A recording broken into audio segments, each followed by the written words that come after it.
Uma produção WGBH Boston associada à Harvard University. Qual a coisa certa a fazer?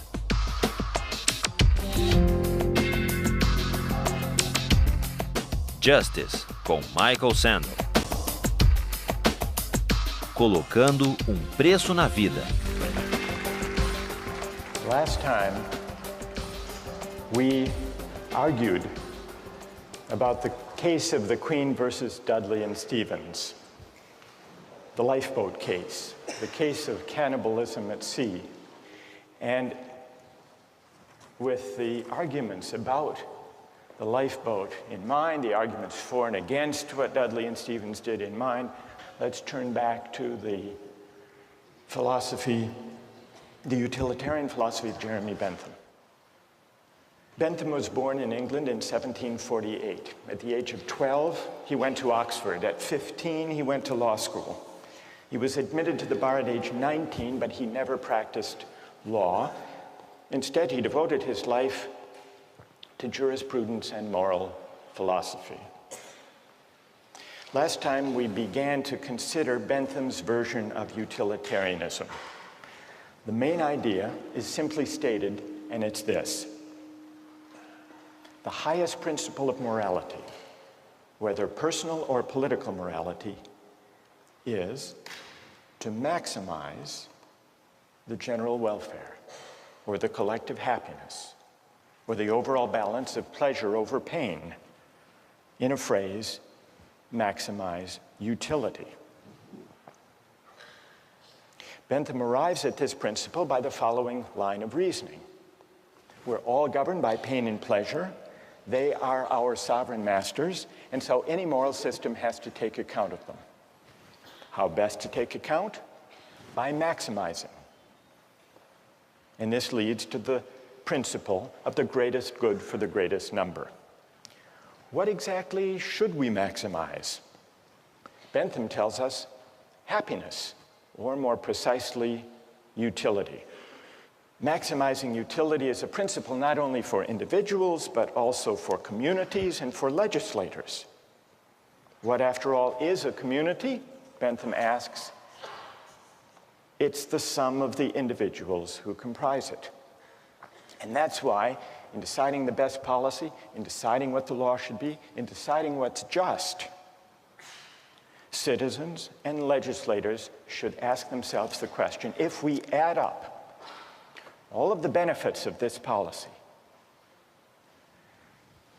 and subtract all of the costs, the right thing to do is the one that maximizes the balance of happiness over suffering.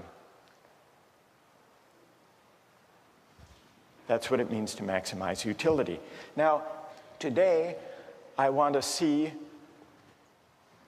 whether you agree or disagree with it. And it often goes, this utilitarian logic, under the name of cost-benefit analysis, which is used by companies and by governments all the time. And what it involves is placing a value, usually a dollar value, to stand for utility, on the costs and the benefits of various proposals. Recently in the Czech Republic, there was a proposal to increase the excise tax on smoking. Philip Morris, the tobacco company, does huge business in the Czech Republic. They commissioned a study, a cost-benefit analysis of smoking in the Czech Republic. And what their cost-benefit analysis found was the government gains by having Czech citizens smoke. Now, how do they gain? It's true that there are negative effects to the public finance of the Czech government because there are increased healthcare costs for people who develop smoking-related diseases. On the other hand, there were positive effects, and those were added up on the other side of the ledger. The positive effects included, for the most part, various tax revenues that the government derives from the sale of cigarette products, but it also included healthcare savings to the government when people die early, pension savings, you don't have to pay pensions for as long, and also savings in housing costs for the elderly. And when all of the costs and benefits were added up, the Philip Morris study found that there is a net public finance gain in the Czech Republic of $147 million. And given the savings in housing and healthcare and pension costs, the government enjoys a savings of over $1,200 for each person who dies prematurely due to smoking. Cost-benefit analysis. Now, those among you who are defenders of utilitarianism may think that this is an unfair test. Philip Morris was pilloried in the press, and they issued an apology for this heartless calculation. You may say that what's missing here is something that the utilitarian can easily incorporate, namely, the value to the person and to the families of those who die from lung cancer. What about the value of life? Some cost-benefit analyses incorporate a measure for the value of life. One of the most famous of these involved the Ford Pinto case. Did any of you read about that? This was back in the 1970s. Do you remember what the Ford Pinto was, a kind of car? Anybody? It was a small car, a subcompact car, very popular. But it had one problem, which is the fuel tank was at the back of the car. And in rear collisions, the fuel tank exploded. And some people were killed, and some severely injured. Victims of these injuries took Ford to court to sue. And in the court case, it turned out that Ford had long since known about the vulnerable fuel tank and had done a cost-benefit analysis to determine whether it would be worth it to put in a special shield that would protect the fuel tank and prevent it from exploding. They did a cost-benefit analysis. The cost per part to increase the safety of the Pinto, they calculated at $11 per part. And this was the cost-benefit analysis that emerged in the trial. $11 per part at 12.5 million cars and trucks came to a total cost of $137 million to improve the safety. But then they calculated the benefits of spending all this money on a safer car, and they counted 180 deaths, and they assigned a dollar value, $200,000 per death. 180 injuries, $67,000, and then the cost to repair, the replacement cost for 2,000 vehicles that would be destroyed without the safety device, $700 per vehicle. So the benefits turned out to be only $49.5 million, and so they didn't install the device. Needless to say, when this memo of the Ford Motor Company's cost-benefit analysis came out in the trial, it appalled the jurors who awarded a huge settlement. Is this a counterexample to the utilitarian idea of calculating? Because Ford included a measure of the value of life. Now, who here wants to defend cost-benefit analysis from this apparent counterexample? Who has a defense? Or do you think this completely destroys the whole utilitarian calculus? Yes? Okay, well, I think that, once again, they've made the same mistake the previous case did, that they assigned a dollar value to human life. And once again, they failed to take account things like suffering and emotional losses by the families. I mean, families lost earnings, but they also lost a loved one, and that is more valued than $200,000. Right. And wait. That's good. What's your name? Julia Roto. So if 200,000, Julie, is too low a figure because it doesn't include the loss of a loved one and the loss of those years of life, what do you think would be a more accurate number? I don't believe I could give a number. I think that this sort of analysis shouldn't be applied to issues of human life. I think it can't be used monetarily. So they didn't just put too low a number, Julie says. They were wrong to try to put any number at all. All right, let's hear someone who... You have to adjust for inflation.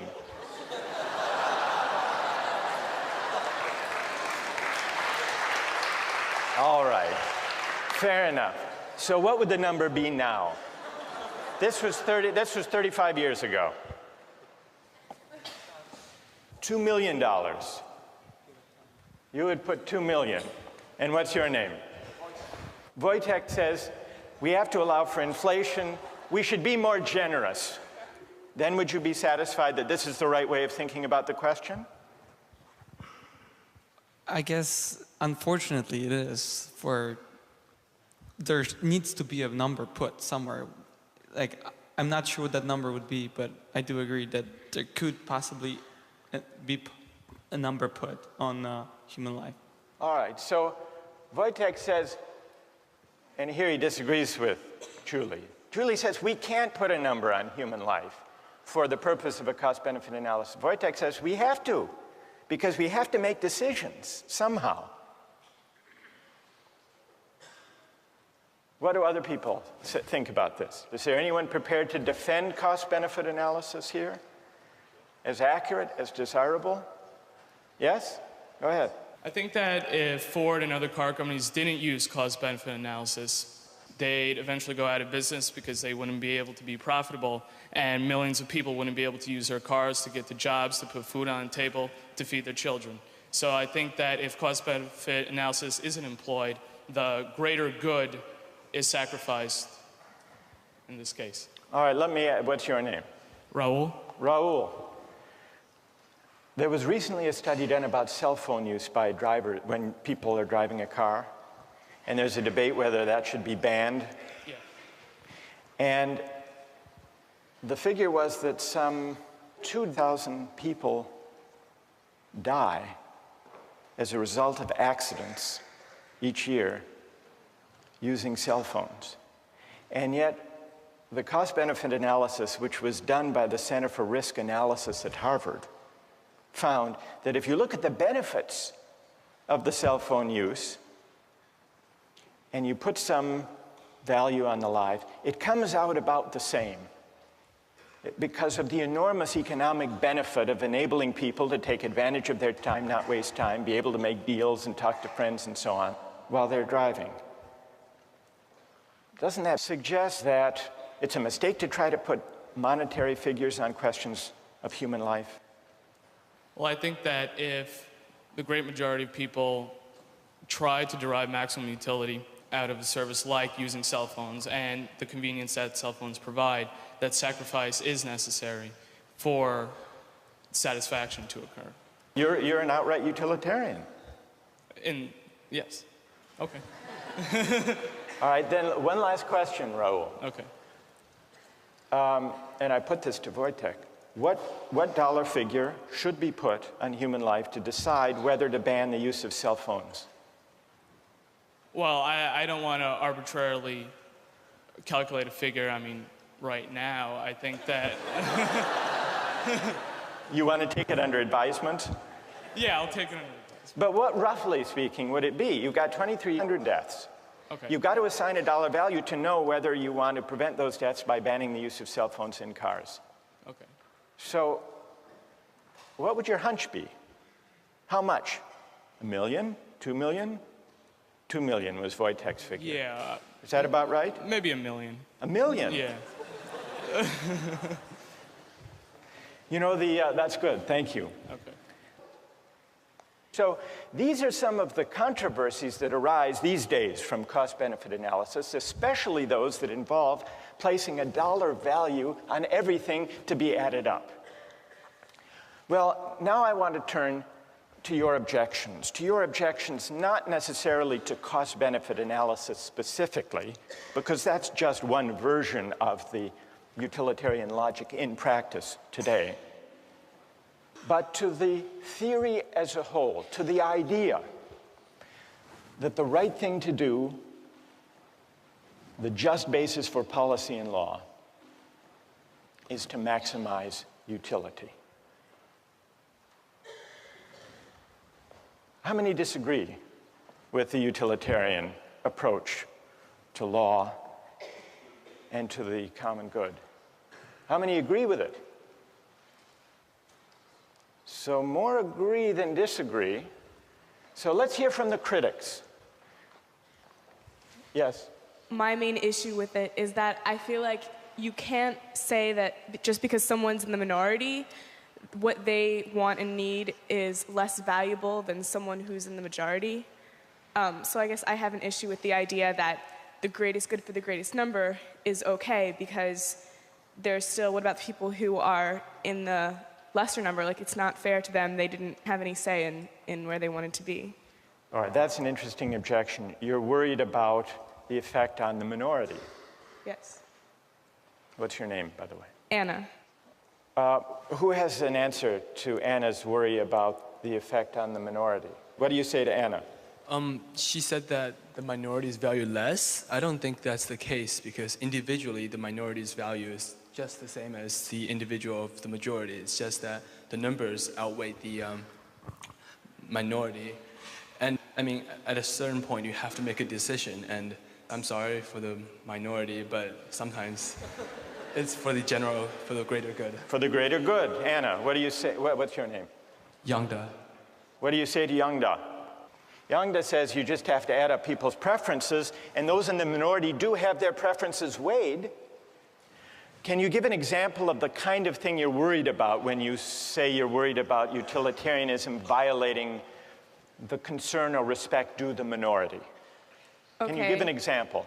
So, well, with any of the cases that we've talked about, like for the shipwreck one, I think the boy who was eaten still had as much of a right to live as the other people, and just because he was the minority in that case, the one who maybe had less of a chance to keep living, that doesn't mean that the others automatically have a right to eat him just because it would give a greater amount of people the chance to live. So there may be certain rights that the minority members have, that the individual has, that shouldn't be traded off for the sake of utility? Yes. Yes, Anna? Yonda, this would be a test for you. Back in ancient Rome, they threw Christians to the lions in the Colosseum for sport.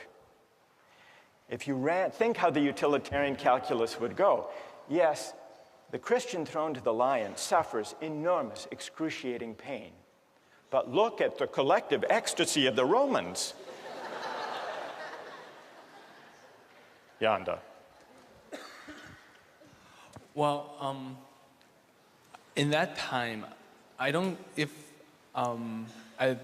modern day of time, to value to give a number to the happiness given to the people watching, I don't think any policymaker would say the pain of one person, of the suffering of one person is much, in comparison to the happiness gained. No, but you have to admit that if there were enough Romans delirious enough with happiness, it would outweigh even the most excruciating pain of a handful of Christians thrown to the lion. So we really have here two different objections to utilitarianism. One has to do with whether utilitarianism adequately respects individual rights or minority rights, and the other has to do with the whole idea of aggregating utility or preferences or values is it possible to aggregate all values to translate them into dollar terms? There was, in the 1930s, a psychologist who tried to address this second question. He tried to prove what utilitarianism assumes, that it is possible to translate all goods, all values, all human concerns into a single uniform measure. And he did this by conducting a survey of young recipients of relief. This was in the 1930s. And he gave them a list of unpleasant experiences. And he asked them, how much would you have to be paid to undergo the following experiences? And he kept track. For example, how much would you have to be paid to have one upper front tooth pulled out?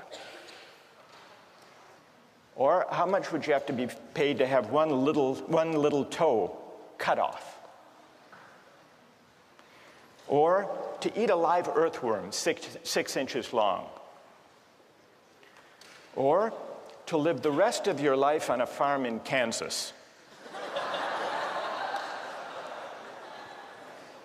Or to choke a stray cat to death with your bare hands?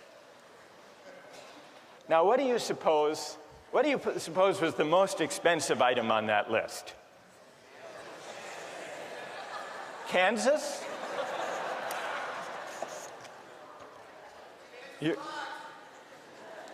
You're right, it was Kansas. For Kansas, people said they'd have to be paid $300,000.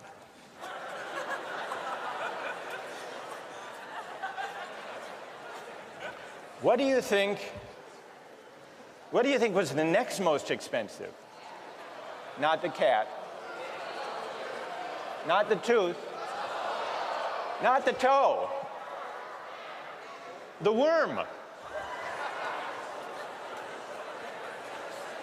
People said you'd have to pay them $100,000 to eat the worm. What do you think was the least expensive item? Not the cat, the tooth. During the Depression, people were willing to have their tooth pulled for only $4,500. Now, here's what Thorndike concluded from his study.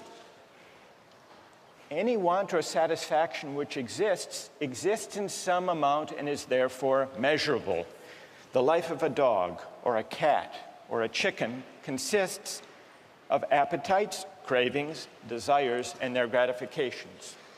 So does the life of human beings, though the appetites and desires are more complicated.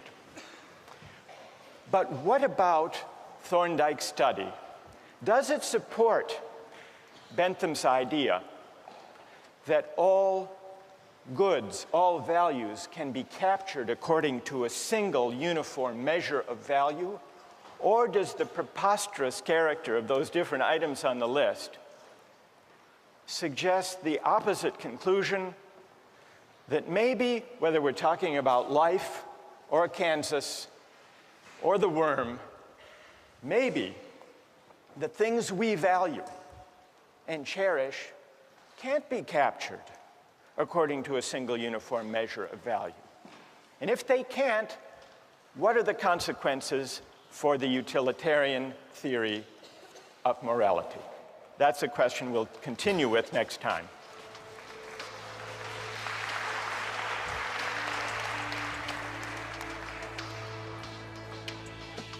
All right, now let's take the other part of the poll. Which is the highest experience or pleasure? How many say Shakespeare?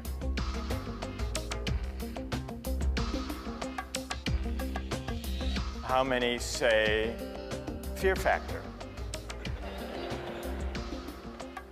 No, you can't be serious. Really?